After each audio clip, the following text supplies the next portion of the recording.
Un tagad parādīšu jums modelīšus, kas derēs vidējai kājai. Šeit ir mums vairāki modeļi Geox, tad arī Eko un tādi forši Biomehāniks ādas kurpītes. Biomehāniks der gan platai, gan vidējai kājiņai. Šaurai ne īpaši, ja? Viņi arī divi lipeklīši ļoti labi taisās vaļā, kā var droši arī vidējo vai plato kājiņu.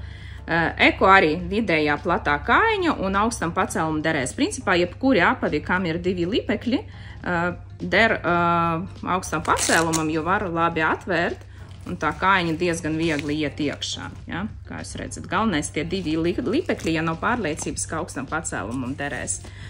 Geox šeit, neskatoties uz to, ka ir viens lipeklis, arī principā diezgan labi verās vaļā, un arī derēs augstam pacēlumam. Šie Geox, jā, nu, teiksim tā, klasiski vidējai kājiņai.